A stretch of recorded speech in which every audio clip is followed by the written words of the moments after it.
Hi, I'm Morgan, and today I will be reading to you from Out of Door book, which is the 7th book in a collection of books called The Children's Hour, published by Houghton Mifflin Co. in 1907. And today I will be doing like the introduction sections of this book. So when I open it up, there is this beautiful like illustration of a tree on a red background. It's quite interesting. I think it's a lovely detail. Then I turn the page and it says The Children's Hour in 15 volumes illustrated, volume 7.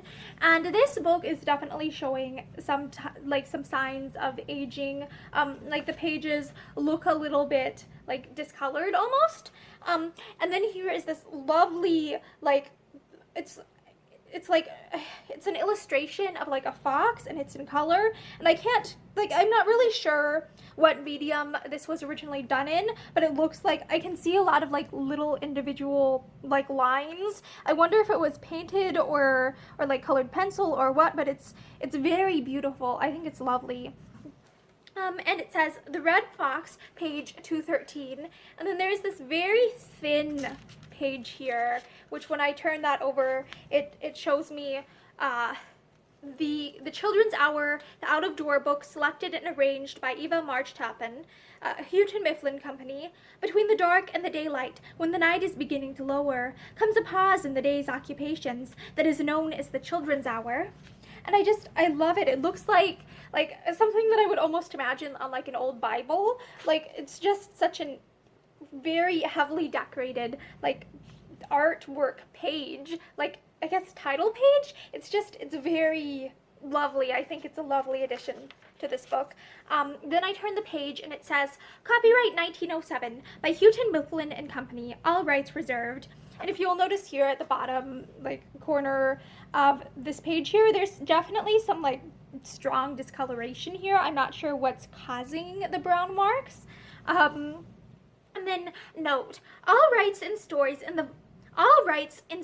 this volume are reserved by the holders of the copyrights. The publishers and others named in the subjoined list are the proprietors, either in their own right or as agents for the authors, of the stories taken from the works enumerated, of which the ownership is hereby acknowledged. The editor takes this opportunity to thank both authors and publishers for the ready generosity with which they have allowed her to include these stories in The Children's Hour. True Bear Stories by Joaquin Miller, published by Rand McNally and Company. Buzz, or the Life and Adventures of a Honeybee by Maurice Noel, published by Henry Holt and Company. Recollections of a Drummer Boy by Harry Kiefer, published by Houghton Mifflin and Company. True Bird Stories by Olive Thorne Miller, published by Houghton Mifflin and Company. The Biography of a Locomotive Engineer by Henry Frith, published by Cassell and Company. Careers of Danger and Daring by Cleveland Moffett, published by the Century Company. Up and Down the Brooks by Mary Bamford, published by Houghton Mifflin and Company. A Rambler's Lease by Bradford Torrey, published by Houghton Mifflin and Company. And then I turn the page and it also says note. Whaling and Fishing by Charles Nordhoff, published by Dodd, Mead and Company. Birds Through an Opera Glass by Florence A. Merriam, published by Houghton Mifflin and Company. Little Brothers of the Air by Olive Thorne Miller, published by Houghton Mifflin and Company. The Halfback by Ralph H. Barbour, published by D. Appleton and Company. Voyages and Travels by Basil Hall, published by Thomas Nelson and Sons. Squirrels and Other Fur Bearers by John Burroughs, published by Houghton Mifflin and Company. The Log of a Cowboy by Andy Adams, published by Houghton Mifflin and Company. Birds and Poets by John Burroughs, published by Houghton Mifflin and Company. The Life of a Star by Clara Morris, published by McClure, Phillips and Company. Fighting a Fire by Charles T. Hill, published by the Century Company. Starland by Sir R. S. Ball, published by either Gin or Ginn and Company, and Castle and Company Ltd. The Training of Wild Animals by Frank C. Bostock, published by the Century Company. Cape Cod by H.D. Thoreau, published by Houghton Mifflin and Company. Sailors' Narratives of Voyages Along the New England Coast, edited by G. Pay Winship, published by Houghton Mifflin and Company. At the North of the Bear Camp Water by Frank Bowles, published by Houghton Mifflin and Company. And then note, Marjorie Daw and Other Stories by Thomas Bailey Aldrich, published by Houghton Mifflin and Company. The Pioneers of France and the New World by Francis Parkman, published by Little Brown and Company. And also, just FYI, I believe, to the best of my knowledge, that this work should be in the public domain because of how old it is. But again, I am not a lawyer, and if you have any questions about legal stuff, you should be talking to a lawyer. And then I turn the page and it says contents.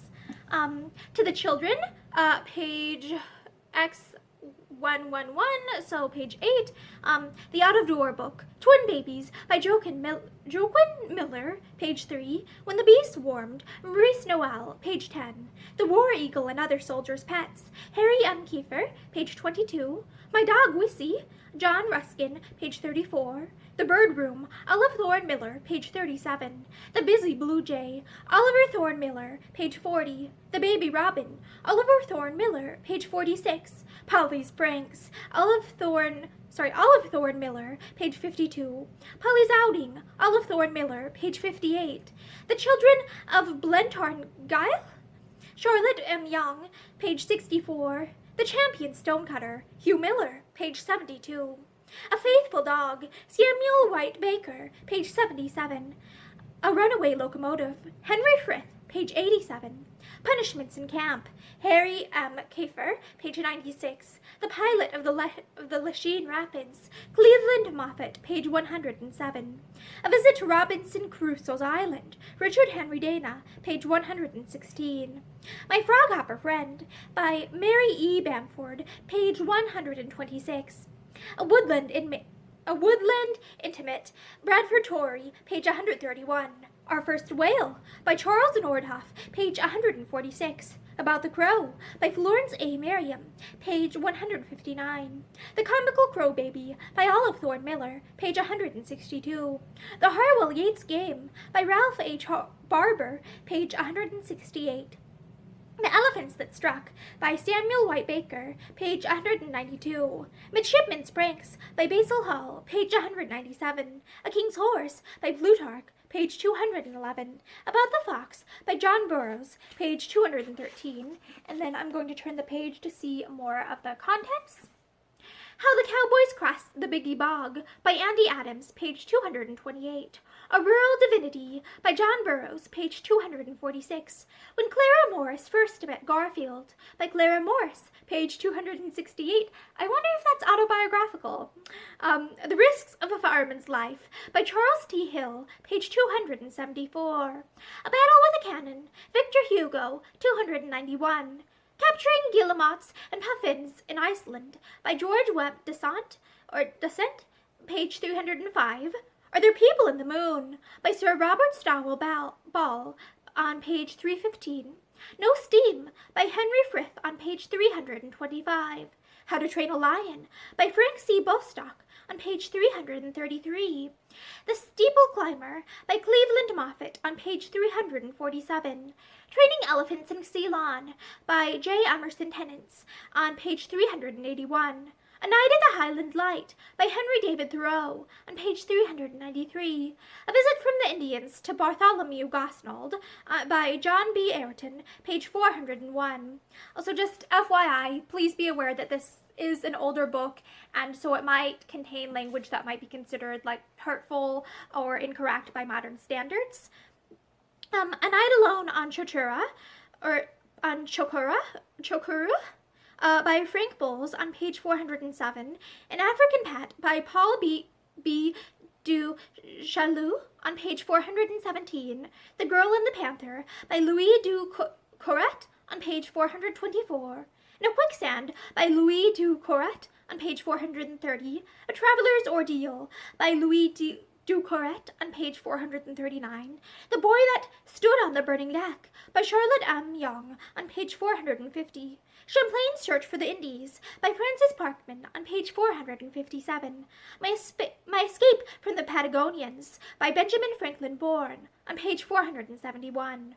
Our New Neighbors at Ponkapog by Thomas Bailey Aldrich on page 484. Escape of an Exile from Siberia by William Westall, page 491. And then on the next page here it says Illustrations. The Red Fox, page 213, colored frontispiece from a photograph by W.M. Lyman Underwood, Belmont, Massachusetts. Old Abe, the War Eagle of the 8th Wisconsin Volunteers, from a photograph, page 30. The Blue Jay, L.A. Furts, page 40. Drummed Out of Camp, by N. H. Shelton, page 98. A Magnificent Swimmer, by G. Varian, page 114. He placed his lance fairly and sent it home, by N. J. Burns, on page 154. Glory, Glory for the Crimson, from a photograph, on page 186. A Fowler is lowered down to a landing place in the cliffs, from an etching by George Eichmann, on page 306. The Old Steeple Swayed, from a photograph in the possession of Reverend W. DeLoss Love, Hartford, Connecticut, page 362. The Battle of the Nile, by George Arnold, A.R.A., page 454. I set off at a full run towards the boat, by N. Brown, on page 480. The prisoners are ranged in front of the building and counted, by permission of the Century Company, H. Sandham, page 498. And then I'm going to turn the page. And then we have To the Children. It used to be the fashion for an author to put in the beginning of his book what was called an argument. This was a few lines of verse or prose to tell the reader what he might expect to find in the book. It was not an index or table of contents by any means, nothing so commonplace as those useful articles, though sometimes it was exceedingly plain and direct. Milton's argument to the first book of Paradise Lost, for instance, begins, "This first book proposes, first in brief, the whole subject, man's disobedience, and the loss thereupon of paradise wherein he was placed, then touches the prime cause of his fall, the serpent, or rather Satan and the serpent, who revolting from God, and drawing to his side many legions of angels, was by the command of God driven out of heaven with all his crew into the great deep. This is as curt and businesslike as a railroad timetable, but sometimes an argument not only gave information, but was a little poem in itself.